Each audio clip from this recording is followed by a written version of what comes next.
Hi friends, I am advocate Jaya शेवा। आज का हमारा टॉपिक है maintenance of parents and senior citizens.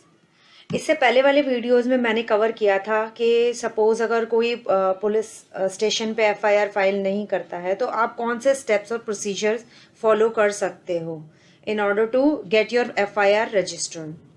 इसके अलावा मैंने नेशनल कमीशन फॉर वुमेन पे भी वीडियोस बनाए हैं and national commission for protection of child rights पे भी वीडियोस बनाए हैं। ये सब वीडियोस बनाने का मेरा मेन मकसद है citizen empowerment, so that a layman can understand their rights and the facilities available to them by Indian law, so that they can avail their benefits and then they can be empowered with their rights. तो आज शुरू करते हैं। जैसे कि मैंने कहा कि आज का हमारा टॉपिक है maintenance and welfare of senior citizens. आज के सोसाइटी में जहाँ पर सीनियर सिटीजन्स हो या बच्चे हो या विमेन हो या वीकर सेक्शन ऑफ सोसाइटी हो, उनको काफ़ी सफ़र करना पड़ रहा है। तो आई थिंक ये वीडियो भी काफ़ी हेल्प करेगा सीनियर सिटीजन्स को। सो ये एक्ट 2007 में एनैक्ट हुआ था और अब सबसे पहले मैं ये कवर करूंगी कि who is eligible for the maintenance under this act. सबसे पहले सीनियर सिटीजन का क्या मतलब होता है? सीनियर सिटीजन का मतलब होता है any person who is above the age of 60 years. तो अगर कोई 60 साल का है या उससे ऊपर का है और वो खुद को मेंटेन नहीं कर पा रहा है अपनी अर्निंग के बावजूद या अपनी प्रॉपर्टी से भी वो खुद को मेंटेन नहीं कर पा रहा है, तो वे मेंटेनेंस के लिए एंटाइटल्ड है।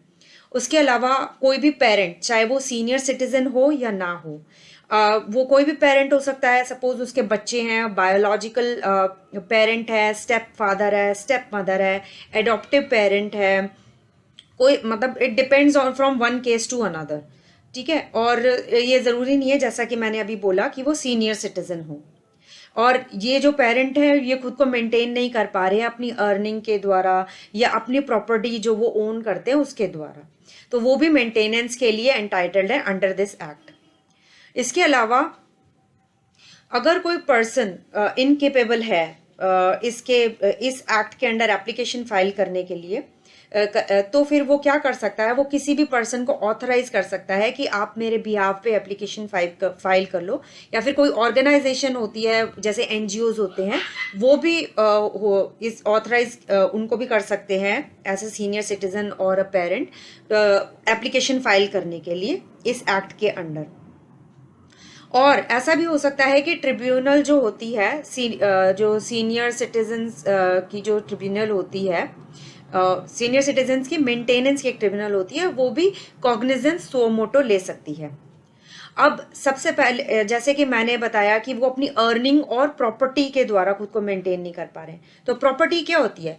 Property movable, immovable. मूवेबल का मतलब यही हो गया कि जो भी उनके पास धन संपत्ति है, कोई ऐसी चीज़ है जो आप खर्च कर सकते हैं, या सपोज आपके पास कुछ ज्वेलरी है या शेयर्स वगैरह जो भी हैं, तो या किसी की सिक्योरिटी होती है पेपर्स पे, तो वो भी आप यूज़ कर सकते हैं। वो मूवेबल प्रॉपर्टी में आ गई। इमूवेबल प्रॉपर्टी में आ गया घर आ गया, दुकान आ गई, कोई भी प्रॉपर्टी इमूवेबल हो तो वो इसके अंडर आती है। एंसेस्ट्रल प्रॉपर्टी यानी कि दादा परदादा के खानदान की जो प्रॉपर्टी है वो भी इसी में इंक्लूडेड होती है। इसके अलावा सेल्फ एक्वायर्ड, अगर आपने खुद कमा के कोई प्रॉपर्टी बनाई है तो वो भी इसके अंदर आती है, इसकी प्रॉपर्टी के डेफिनेशन के अंडर आती है इस एक्ट के अंडर।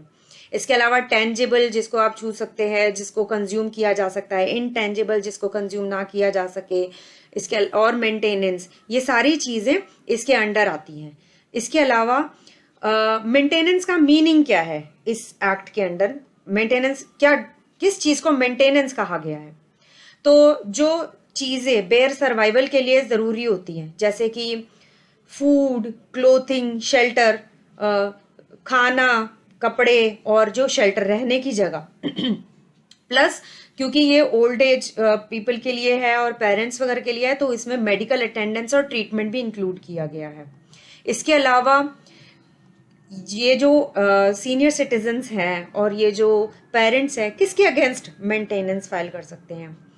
चिल्ड्रन, जैसे कि मैंने चिल्ड्रन की डेफिनेशन बताई, बायोलॉजिकल, स्टेप पेरेंट्स, या फिर adoptive parents, grand children grand children हो सकते हैं अगर वो माइनर नहीं है। माइनर के अगेंस्ट आप ये एप्लीकेशन फाइल नहीं कर सकते हैं। इसके अलावा आप किसी भी रिलेटिव के, फॉर एन इंस्टेंस अगर आपका कोई बच्चा नहीं है, यू आर चाइल्डलेस सीनियर, तो आप ऐसे किसी रिलेटिव के अगेंस्ट एप्लीकेशन फाइल कर सकते हैं जो कि आपकी, जिसके पोजेशन में आपकी प्रॉपर्टी है, या फिर जो आपकी प्रॉपर्टी इनहेरिट करेगा आपकी डेथ के बाद, तो वो लीगल हायर कहलाएगा। तो आप उसके अगेंस्ट भी मेंटेनेंस की एप्लीकेशन फाइल कर सकते हैं। इसके अलावा चिल्ड्रन की डेफिनेशन में जैसे मैंने आपको बताया, सॉरी पेरेंट्स की डेफिनेशन बताई, अब मैं आपको चिल्ड्रन की डेफिनेशन बताती हूँ। चिल्ड्रन में कौन कौन आता है? Son, daughter, grandson, granddaughter, but इन सब में चिल्ड्रन, सॉरी माइनर इंक्लूडेड नहीं है। अब जो एप्लीकेशन के जो मेंटेनेंस की जो एप्लीकेशन है वो ट्रिब्यूनल, आपकी स्टेट की जो ट्रिब्यूनल है उस पे आप फाइल कर सकते हैं। अगर आपको जानना है कि आपकी स्टेट के ट्रिब्यूनल की क्या लोकेशन है, क्या इंफॉर्मेशन है, तो आप ये लिस्ट और लोकेशन वगैरह जो भी इंफॉर्मेशन है आप गूगल पे सर्च कर सकते हो। आपको सिर्फ टाइप करना है maintenance tribunal for senior citizens.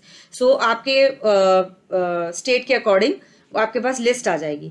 इसके अलावा सीनियर सिटीजन हेल्पलाइन भी आप कांटेक्ट कर सकते हैं अगर आपको और भी कोई प्रॉब्लम से अगर आप फेस कर रहे हो। अगर कोई भी सीनियर सिटीजन, हर एक स्टेट की अलग हेल्पलाइन नंबर है, जैसे दिल्ली की हेल्पलाइन नंबर है 1077, तो हर एक स्टेट की अलग अलग हेल्पलाइन नंबर है सीनियर सिटीजन की हेल्प के लिए। तो सिर्फ मेंटेनेंस नहीं, आप और भी अगर आप इश्यूज फेस कर रहे हैं अपने राइट्स को लेके, अपने सर्वाइवल को लेके, तो आप उस पे भी उन नंबर्स पे कांटेक्ट करके आप हेल्प ले सकते हैं। अब जैसे कि हमने डेफिनेशंस कवर कर ली, अब हम आगे जाके प्रोसीजर कवर करते हैं। प्रोसीजर में क्या होता है? सबसे पहले आप ट्रिब्यूनल के पास गए, आपने अपनी एप्लीकेशन फाइल कर दी, ठीक है। तो कभी कभी ऐसा होता है कि भाई जो ट्रिब्यूनल है उसके पास मैटर गया किसी सोर्स से और उन्होंने खुद ही सो मोटो कॉग्निजेंस ले लिया, उनको एप्लीकेशन की भी ज़रूरत नहीं है, बट ज़्यादातर केसेस में एप्लीकेशन की ज़रूरत होती है। इसके अलावा एप्लीकेशन कोई भी ट्रिब्यूनल फॉरेन कहाँ पे फाइल होगी एप्लीकेशन? ट्रिब्यूनल्स तो हर स्टेट में अलग अलग है। तो क्या होगा, फॉरेन इंस्टेंस आप रहते हैं पंजाब में और आपके जो चिल्ड्रन हैं वो दिल्ली में रहते हैं, तो ये आपके ऊपर निर्भर करता है कि आप कौन से ट्रिब्यूनल में एप्लीकेशन फाइल करेंगे, दिल्ली में या पंजाब में। तो वो आपकी कन्वीनियंस और आपके विश पे डिपेंड करता है। इसके अलावा एक और प्रोविजन है इंडियन लॉ में, सेक्शन 125 सीआरपीसी, जिसके अंडर भी सीनियर सिटीजन्स या पेरेंट्स मेंटेनेंस के लिए एप्लीकेशन फाइल कर सकते हैं। बट अगर आप उस सेक्शन का सपोर्ट लेते हैं तो आप इस एक्ट के अंडर एप्लीकेशन फाइल नहीं कर सकते। तो आप दोनों में से किसी एक प्रोविजन को अवेल करके आप मेंटेनेंस क्लेम कर सकते हैं। इसके अलावा जब आप एप्लीकेशन फाइल करेंगे तो आपके लीगल हायर या चिल्ड्रन को नोटिस जाएगा। फिर उनकी प्रेजेंस सिक्योर करने के लिए जो ट्रिब्यूनल के पास एक पावर है judicial magistrate of first class की, कि वो आपके चिल्ड्रन या लीगल हायर के प्रेजेंस को सिक्योर कर सके, यानी उनको कंपेल कर सके ट्रिब्यूनल के आगे प्रेजेंट होने के लिए, ठीक है। इसके अलावा सुनवाई से पहले, एप्लीकेशन की सुनवाई से पहले ट्रिब्यूनल में रेफर, ये उनके ऊपर डिपेंड करता है कि वो इस मैटर को एक कंसीलिएशन ऑफिसर को रेफर कर दें। अब कंसीलिएशन ऑफिसर क्या होता है? कंसीलिएशन ऑफिसर या तो एक मेंटेनेंस ऑफिसर हो सकता है जो कि एक स्टेट गवर्नमेंट ने डेजिग्नेट किया हुआ हो, या फिर कोई भी पर्सन जो कि ट्रिब्यूनल ने नॉमिनेट किया हो कंसीलिएशन ऑफिसर के बिना पे। इसके अलावा इस एक्ट के अंडर और भी प्रोविजंस हैं जो कि स्पेसिफाई करते हैं कि कौन कंसीलिएशन ऑफिसर बन सकता है। तो कोई भी कंसीलिएशन ऑफिसर जो है इनमें से जो स्पेसिफाइड है, प्रिस्क्राइब्ड है इस एक्ट में, उसको अपॉइंट किया जा सकता है कि वो अपनी फाइंडिंग्स 1 महीने के अंदर अंदर ट्रिब्यूनल में सबमिट करे। और अगर इसी ड्यूरेशन के दौरान दोनों पार्टीज में आपस में सेटलमेंट हो जाता है, जैसे कि जो लीगल हायर है और जो पेरेंट्स है मिलजुल कर किसी एक अमाउंट पे सेटलमेंट कर लेते हैं, तो जो ट्रिब्यूनल है उसके अकॉर्डिंग वो ऑर्डर पास कर देते हैं। और इसके अलावा सबसे बेस्ट पार्ट ये है कि आपको कोई भी पार्टी हो जो कि प्रोसीडिंग्स में पार्टिसिपेट कर रही है, चाहे वो जो एप्लीकेशन फाइल कर रहे हैं या जिसके अगेंस्ट एप्लीकेशन फाइल हुई है, दोनों को लीगल प्रैक्टिशनर की जरूरत नहीं है, क्योंकि ये फैक्ट्स पे जाते हैं। इनको लीगल सेक्शंस वगैरह की जरूरत नहीं है, उनको सिर्फ फैक्ट्स पता करने की ऐसा हुआ, ये है, वो है। उनको सिर्फ अपने डॉक्यूमेंट्स प्रेजेंट करने होंगे, फैक्ट्स प्रेजेंट करने होंगे, फिर ट्रिब्यूनल डिसाइड कर देगा। और जो ट्रिब्यूनल है वो मेंटेनेंस का अमाउंट वगैरह डिसाइड करेगा कि भाई कैसे देना है, क्या देना है, कितना अमाउंट देना है, ठीक है।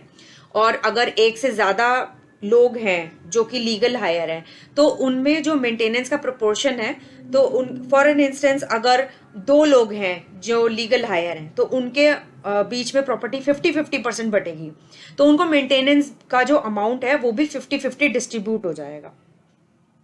इसके अलावा जब एप्लीकेशन फाइल करते हैं तो एक इंटरिम मेंटेनेंस भी होती है। इंटरिम मेंटेनेंस यानी जब तक प्रोसीडिंग्स चल रही हैं, जो ट्रिब्यूनल है वो एक अमाउंट फिक्स कर सकती है कि इतना तो आप दीजिए ही, आगे जाके जब तक प्रॉपर अमाउंट फिक्स किया जाए। इसके अलावा केस के प्रोसीडिंग्स के जो चार्जेस हैं वो भी जो लीगल हायर है, चिल्ड्रन है, उनको बेयर करना पड़ता है। और जो इंटरिम मेंटेनेंस के बारे में जो मैं बता रही थी, कोर्ट के पास एक टाइम लिमिट होता है कि जब एप्लीकेशन फाइल होती है तो उसके 90 डेज के अंदर अंदर उनको मेंटेनेंस का ये जो एप्लीकेशन होती है वो डिसाइड करके ये एप्लीकेशन क्लोज करनी होती है। तो ये बहुत जल्दी क्विकली कवर अप होने वाला है। इसमें सीनियर सिटीजन्स को ज़्यादा सफ़र नहीं करना पड़ेगा, तो ये बेस्ट पार्ट है इस एक्ट का। सबसे ज्यादा स्पेशल प्रोविजंस जो बेस्ट मतलब जो डिफरेंट है इस एक्ट में, वो सबसे पहले ये है कि भाई इस ट्रिब्यूनल का एक एपेलेट ट्रिब्यूनल भी है। फॉर एन इंस्टेंस अगर आप इनके किसी एक ऑर्डर से खुश नहीं है तो आप अपील भी फाइल कर सकते हैं एपेलेट ट्रिब्यूनल में, जो कि स्पेसिफाइड है, प्रिस्क्राइब्ड है इस एक्ट के अंडर।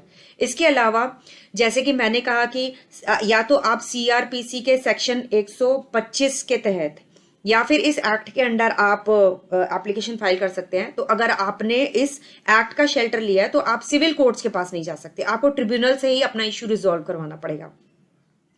और एनफोर्समेंट, तो अगर कोई ऑर्डर पास हो गया है, आप दिल्ली में रहते हैं और आपके जो चिल्ड्रन है या लीगल हायर है वो पंजाब में रहते हैं, तो आपने जो ऑर्डर ले लिया है दिल्ली ट्रिब्यूनल से ले लिया है, तो ये जो इस ऑर्डर को एनफोर्स कराने की रिस्पॉन्सिबिलिटी पंजाब ट्रिब्यूनल को होगी, क्योंकि आपके जो लीगल हायर है चिल्ड्रन की लोकेशन पंजाब की है, तो वो इस ऑर्डर को पंजाब ट्रिब्यूनल को भेज देंगे और वो पंजाब ट्रिब्यूनल की रिस्पॉन्सिबिलिटी है कि वो कैसे इस ऑर्डर को एनफोर्स करवाते हैं। इसके अलावा फॉर एन इंस्टेंस ऐसा भी होता है कि कुछ लोगों के साथ ऐसा होता है कि वो क्या करते हैं, अपने प्रॉपर्टी को अपने लीगल हायर या किसी एक व्यक्ति को ट्रांसफर कर देते हैं, ये सोच के कि आगे जाके वो हमारे मेंटेनेंस हमें देगा या हमारे को अच्छे से पालेगा, पर किसी कारणवश वो मना कर देते हैं, ठीक है, तो या वो मतलब धोखा दे देते हैं। तो ऐसे में भी उनके पास एक रिलीफ है ऐसे लोगों के पास कि वो ट्रिब्यूनल में एप्लीकेशन फाइल कर सकते हैं और ऐसे ट्रांसफर को जो ये ट्रिब्यूनल है वो वॉइड कर सकती है। उनके पास पूरी अथॉरिटी है कि वो ऐसे ट्रांसफर को वॉइड डिक्लेयर कर दें। तो इससे भी काफी राहत मिलेगी ऐसे लोगों को जिन्होंने अपनी प्रॉपर्टी ट्रांसफर कर दी है या जिनका कोई लीगल हायर है जो उनकी प्रॉपर्टी क्लेम कर सकता है उनकी डेथ के बाद, पर वो फिर भी उनको मेंटेन नहीं कर रहे। तो आई थिंक ये सीनियर सिटीजन्स के लिए बहुत ही हेल्पफुल एक्ट है एंड आई होप ये आप लोगों को हेल्पफुल लगा होगा। अगर कुछ लोगों को ये मेरा वीडियो अगर हेल्प कर सकता है तो प्लीज़ उनके साथ ये वीडियो शेयर कीजिए, उनको दिखाइए और मेरे चैनल को सब्सक्राइब करना ना भूलें और नोटिफिकेशन बेल आइकन को प्रेस कीजिए ताकि ऐसे ही और हेल्पफुल वीडियोस के साथ मैं आगे आ सकूं। और आप प्लीज़ मेरे और वीडियोस को भी देखिए, आई थिंक वो भी आपको रियली हेल्प करेंगे। So thank you so much for your time. Stay healthy, stay safe. Thank you.